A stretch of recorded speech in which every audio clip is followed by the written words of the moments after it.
आज सकाळ बाहेर येऊन स्वच्छ हवा आणि स्वच्छंदी सूर्यप्रकाश बघितला ना की मूड एकदम फ्रेश होऊन जातो. तुमच्या आदूला कधीचं लागलेलं आठवलं ना मध्येच की असं दुखायला सुरुवात होते त्याचं. ट्युशनला जाताना आल्यावरती मला खेळायला जाऊन देशील ना असं प्रॉमिस करून तो ट्युशनला गेला. मी सकाळची कामं आवरली पटापटा. कॅन्टीनला जायचं होतं. बहीण येणार होती, तिला थोडं सामान घ्यायचं होतं, त्यासाठी आम्ही जाणार होतो.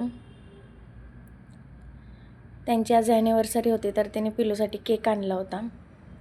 जाताना सगळीकडे स्वच्छता होती त्यामुळे छान वाटत होतं. गेल्यावरती सामान वगैरे तर नव्हतं एवढं काय, म्हणजे जे लागणाऱ्या महत्त्वाच्या गोष्टी आहेत ना त्याच नव्हत्या, बाकीच्या सगळ्या होत्या. थोड्याफार काहीतरी गोष्टी घेतल्या मग ज्या लागणार आहेत त्या, म्हणून निघालो. बिलिंगला बरी गर्दी होती. संध्याकाळी पटापटा कामं आवरली. या दोघांना झोपवलेलं होतं त्यामुळे म्हटलं पटपट कामं आवरून घ्यावी. सगळी कामं आवरली तर ह्या दोघांची झोप काय होत नव्हती. आणि ज्या दिवशी कामं असतील ना त्या दिवशी मात्र दोघं पण त्रास देणार. असो, मला म्हटलं कॉफी करावी. कॉफी करायला घेतली तेवढ्यात उठली दोघं पण.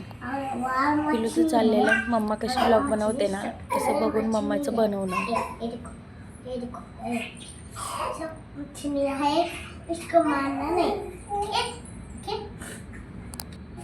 आवडीच्या गोष्टी असल्या की असं नाचून नाचून जातं आमच्या पोटात. मग